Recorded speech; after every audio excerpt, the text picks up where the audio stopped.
Hello. So it's week 58 in Intuitive Momentum Fitness. And today we are talking about self-compassionate thoughts. So the ways that we talk to ourselves in a more comprehensive, conscientious, big picture way. So there's constant dialogue going on in our heads. I know we all know this, and we know that it can be negative, and we're trying for positive, but sometimes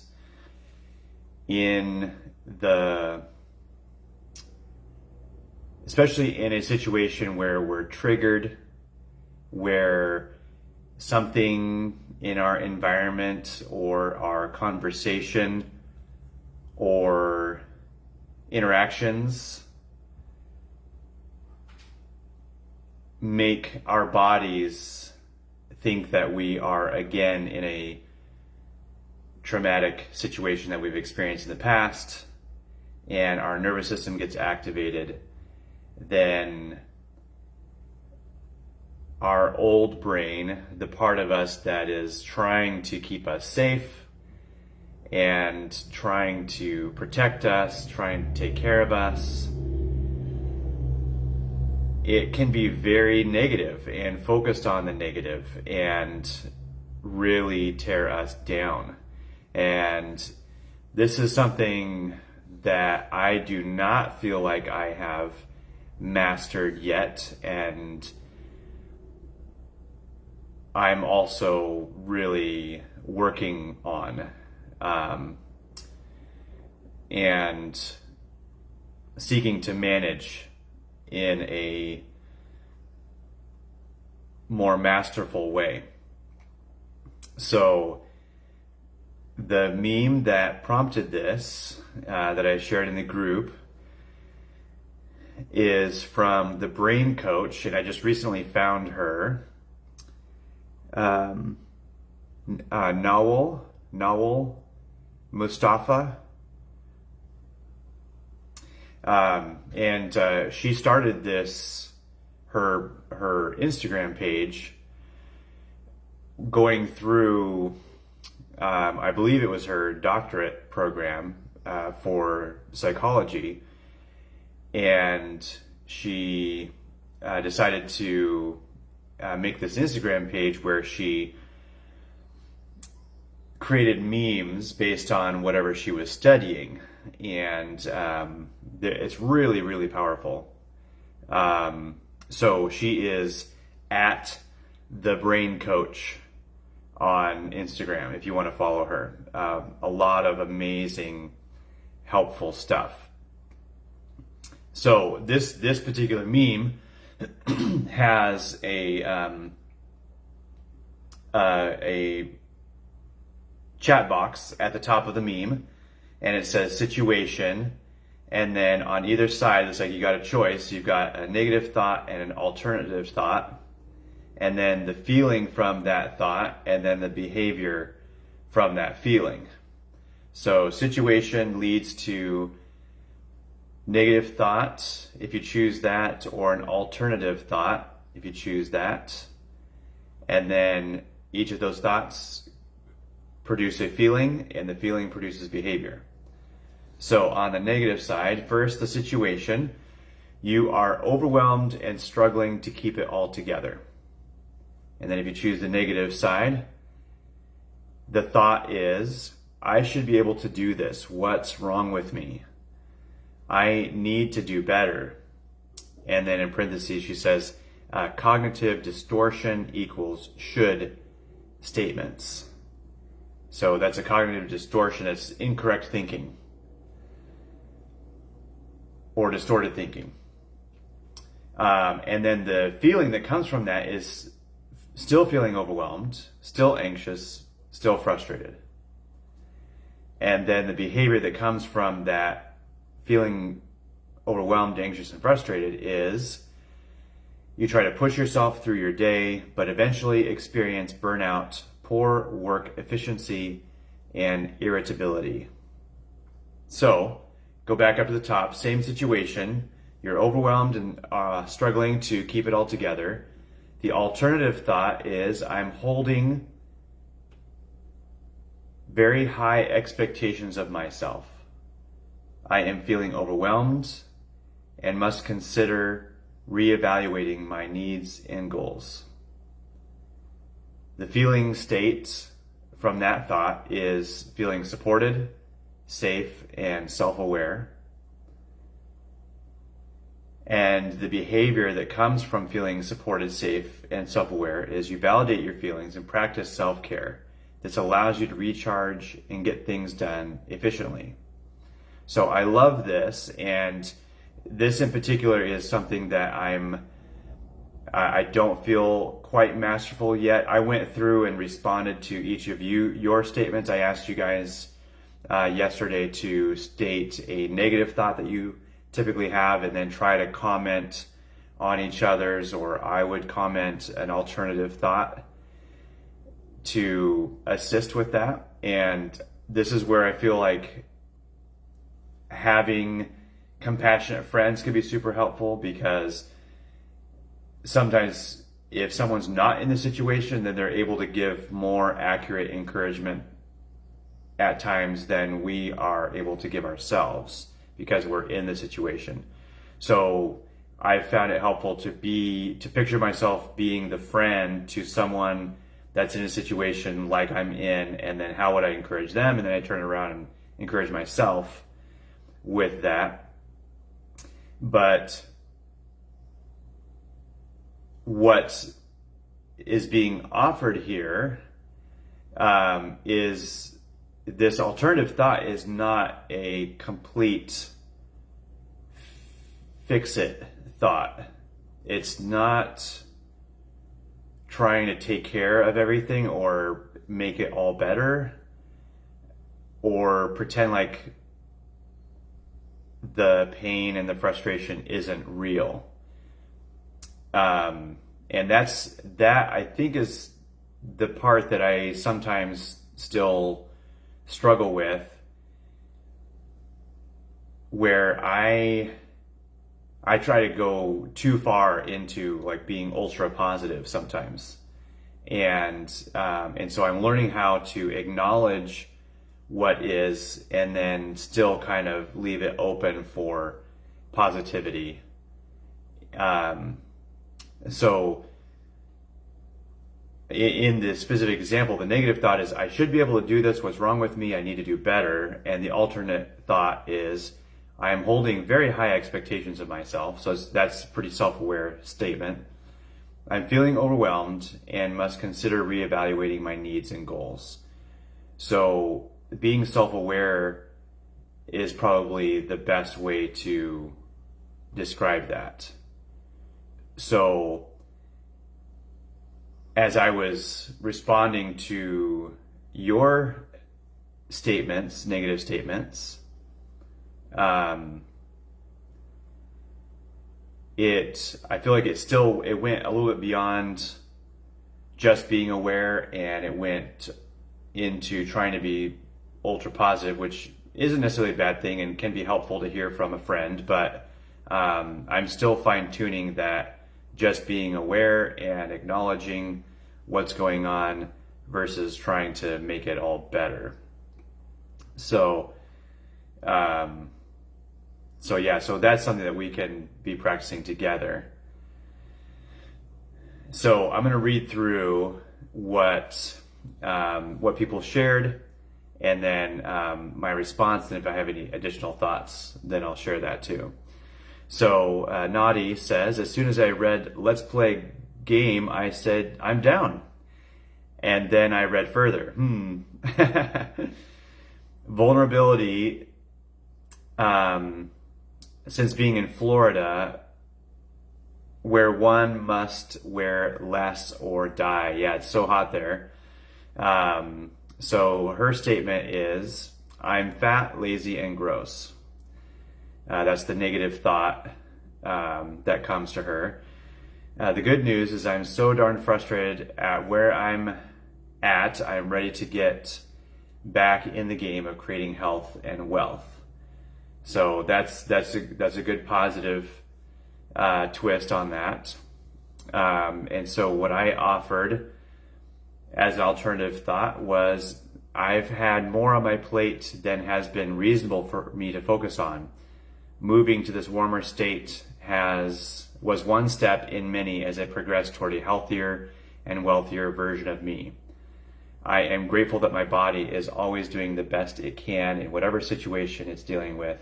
My health will naturally improve as I continue to make choices that are good for me. So I don't know if you can feel where some of that was acknowledging what is and just being self-aware, and other parts of it was maybe trying to push into the positivity too fast, maybe. But I think the big thing, it's like it's easy to take a snapshot of yourself and judge it super harshly. I think that comes from wanting to preemptively judge ourselves when we feel like others are going to judge us.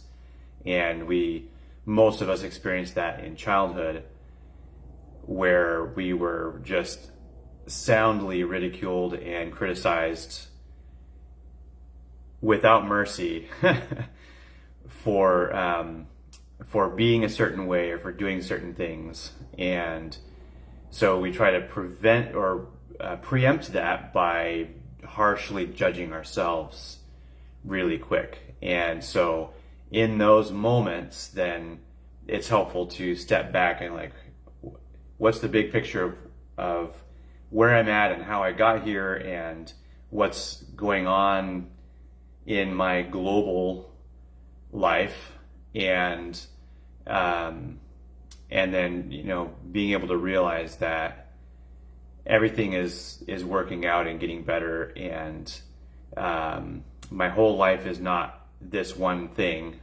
and my whole being and value is not this one whole thing. There's a lot going on, and I can have tons of compassion on myself, and my body is amazing and always working hard.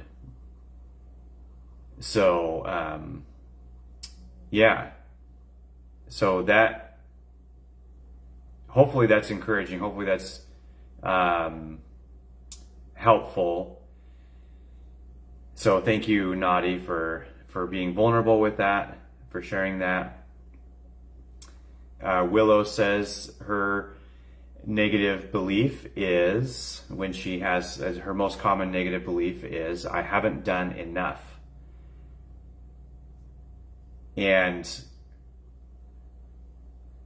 so stepping into the friend, I've known Willow for a long time, and I've worked with her in person, and there are not many people that I know that do more for other people, probably more than she should. Yeah, Lori, you can relate to that, not done enough one. Yeah. So that one, like, how do we back out of that and look at what may be the big picture? So I tried to be neutral with this one and see what just a neutral observational, some observational statements might be. There will always be more to do. I am ultimately only responsible for me. Others are responsible for themselves also. I nearly always go far above and beyond what is required, and it's okay for me to rest and let others cover sometimes. I am enough. So, yeah, so kind of having compassion. The thoughts in our head I've seen described as lawyers. There's the prosecuting lawyer and then the defending a lawyer. And most of the time we're only gathering data for the prosecution in our own minds against ourselves. And we're not accessing any of the data or evidence for the defense. So that's kind of messed up. Like if there was only the prosecution was allowed in the courtroom, it'd be a mess. It'd be a brutal mess. And if there was no defense, that would just be a cruel, miserable world. And sometimes that's how it is in our own heads. And we don't gather evidence to support ourselves. So I feel like this is important to not only be neutral, but to gather supportive evidence for ourselves. So thank you, Willow, for sharing that.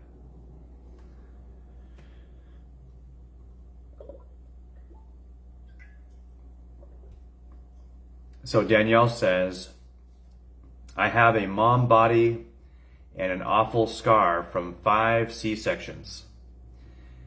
I'm a one-piece swimsuiter for life or expensive surgery. I only feel safe around those with bodies like mine.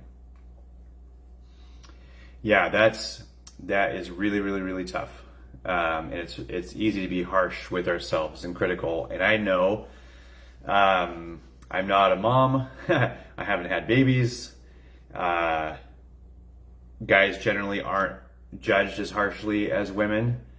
And yet, some of it could be from my dad's like hyper modest views or whatever, but I've always had a really harsh, critical thoughts toward myself, and like only feel like I could relax if I'm close to absolute perfection in my body. And if I have any amount of body fat, which it's hard not to, then I feel like I should not be seen. So that is just a little bit of compassion from me, and not at all saying that I can, totally relate or, know what it's like to, be in that situation. But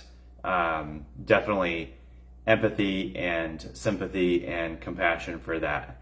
So what I offered as an alternative thought was, my insanely magical body made 5 humans.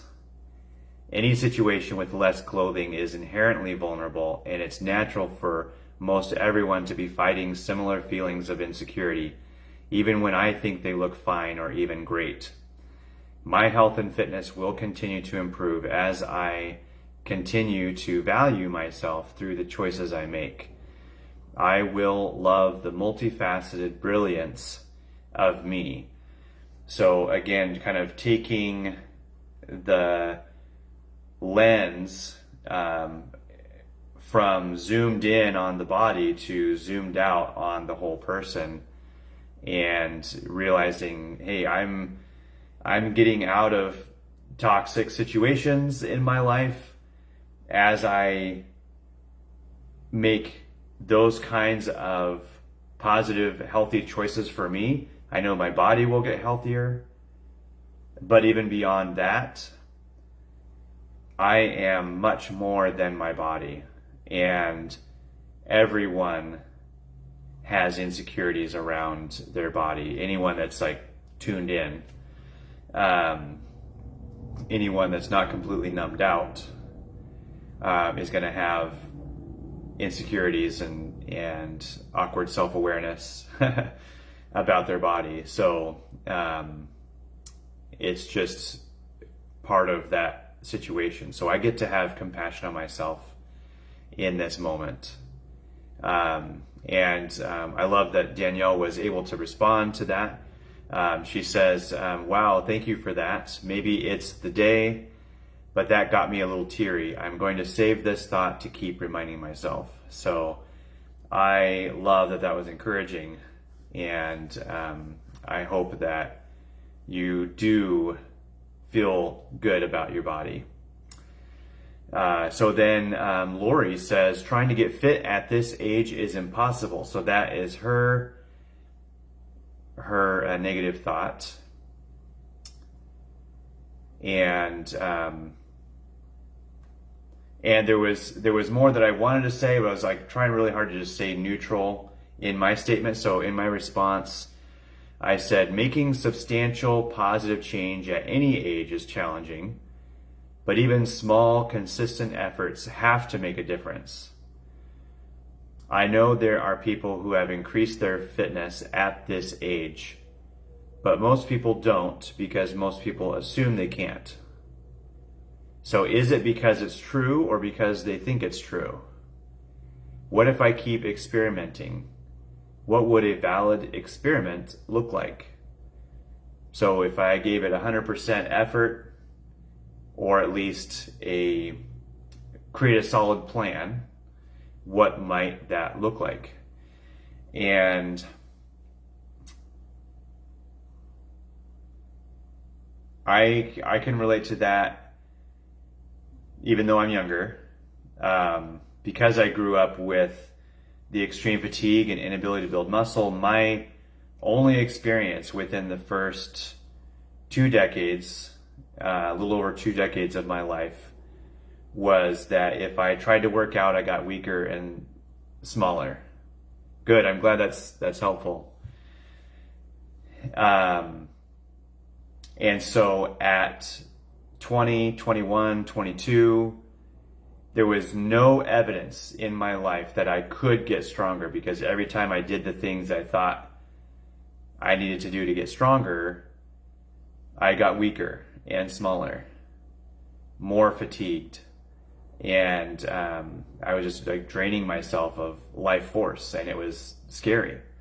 And I thought, if I'm in my prime now, I'm in my youth, and it's this bad, how bad is it going to be as I get older? And I've talked about this before, but I came to this moment where I said, maybe I should quit. Maybe this is never going to work. Maybe I'm going to be stuck at 120 pounds for the rest of my life, and I'm, just going to be in survival mode and barely getting by, and not able to play sports or get stronger or explore or all the things I wanted to do. So, but I had the thought, I know what will happen if I quit, but I don't know what will happen if I keep going. So it was never this, confident resolution that, I was like, I'm never going to quit. I'm never going to give up on my dreams or whatever. Like, it wasn't a strong moment. It was just, you know what? I know what the outcome is if I don't do anything, but I don't know for sure what the outcome will be if I keep going, if I keep trying, if I keep experimenting, if I keep researching, if I keep looking for answers. So I'm just going to keep looking for answers and see, what what I might find, and I'm going to keep experimenting and see what might happen. And so the thing that I was wanting to say in response to your statement that I didn't say was that there are studies, all the studies show that, like, when they have people begin strength training at all the ages for the first time in their life, no one gets more rapid life-changing results than people that are in their 70s, 80s, 90s. Because, partly because they are in the most extreme condition to start with, but it also shows that their body at whatever age still responds in a really amazing, beautiful, vibrant way to the stimulus of strength training. So don't give up. Don't feel like that getting strong and fit at your age is impossible. Keep being consistent with the things that you enjoy doing and the things that you know will get you to where you want to be. So thank you, Lori, for your vulnerability in sharing that. And Adam says his negative thought recently is, I am one small disaster away from total health/financial collapse and probably living on the streets. So I get that. I feel so much compassion for that. But the alternative thought that I offered is, dang, this is scary right now. Things could go really bad really quick, but I would rather be here than where I was 7 months ago. And at the end of my life, I know I'll be proud of myself for giving it my best shot instead of staying where I was. Almost every inspirational success story started in similar dire straits. This is just the first chapter of part 3, and I will keep breathing, giving it the best I've got. I am amazing and worthy. So that one also kind of goes beyond just a neutral observation. But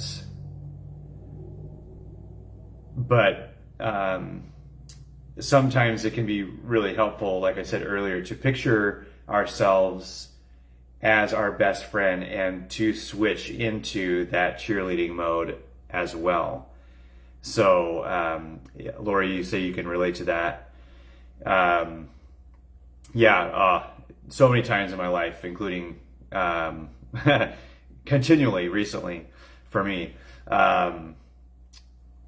So any great endeavor requires a great risk. Any great outcome requires great risk, whether that's just, getting out of an abusive situation and trying to make life work for yourself, or making a big risk because you're chasing your dreams in a big way. And both can happen at the same time.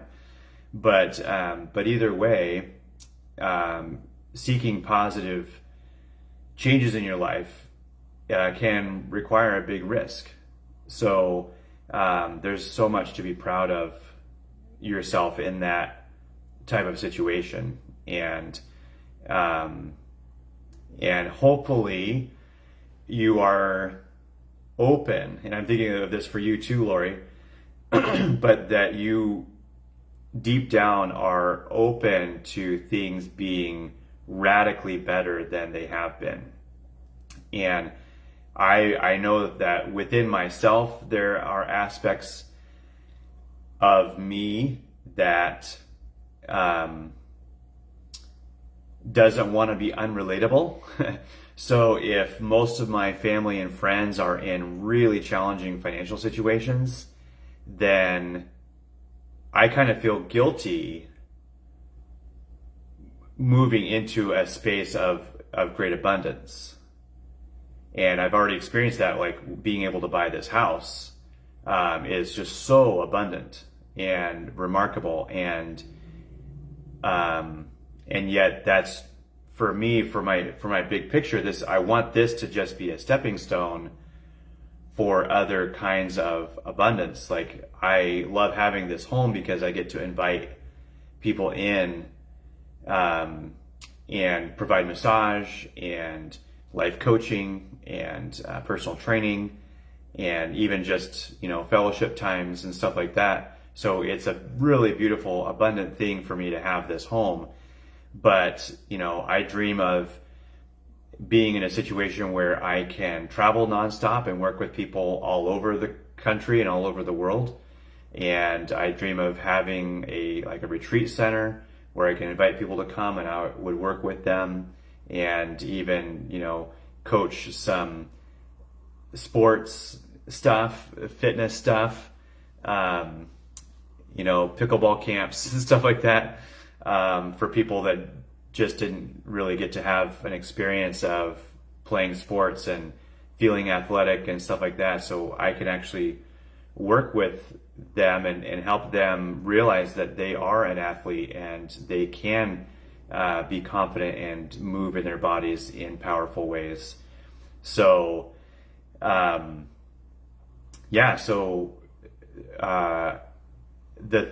expansion that I don't want to hold myself back in order to be relatable to certain people.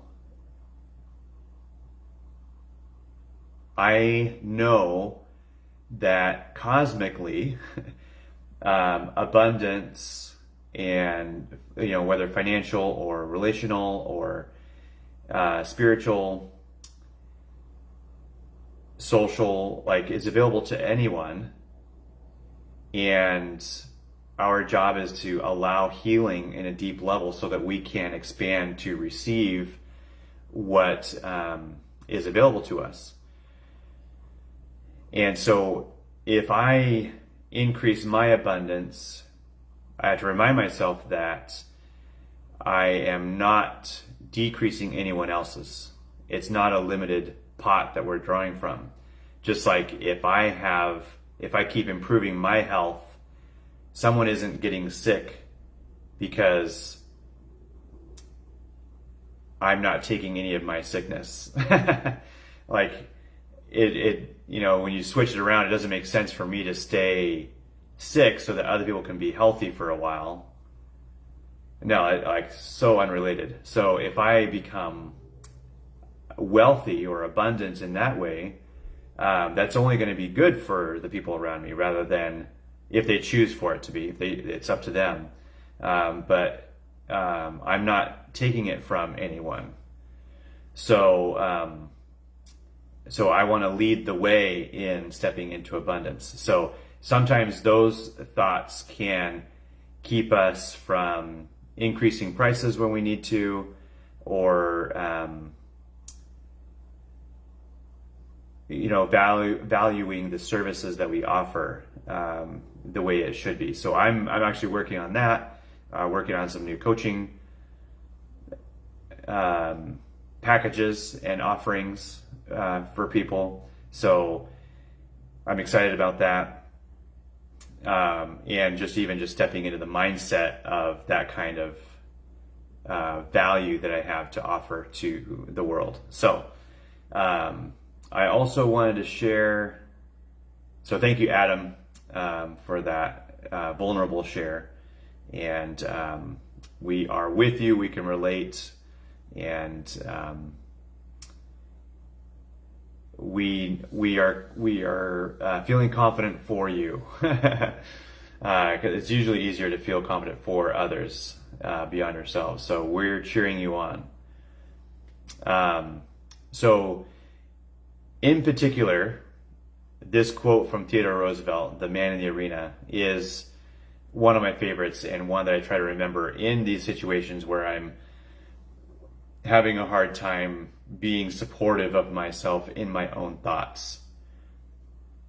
So the quote is, "It is not the critic who counts, even the inner critic. Not the man who points out how the strong man stumbles, or where the doer of deeds could have done them better. The credit belongs to the man who is actually in the arena, whose face is marred by dust and sweat and blood, who strives valiantly, who errs, who comes short again and again, because there is no effort without error and shortcoming, but who does actually strive to do the deeds, who knows great enthusiasms, the great devotions, who spends himself in a worthy cause, who at the best, in the end, knows the triumph of high achievement, and who at the worst, if he fails, at least fails while daring greatly, so that his place shall never be with those cold and timid souls who neither know victory nor defeat." And I love this picture, and I love this quotation, because it's such a good word picture of what it's actually like to take the risks that we're taking, whether that's running our own business or leaving a relationship or wearing a swimsuit or trying to get fit, or whatever the effort is, whatever the situation is. It's so easy to listen to all the critics and just think, oh, I shouldn't. And what are those critics doing? Like, they're just sitting there talking about other people. Like, they're not doing anything with their lives. They're not taking that risk in that moment. The people that are going into the arena are usually not the ones criticizing others in the arena. So if you are actually the one in the arena, the credit belongs to you. And you're the one that has the dust and sweat and blood on your face.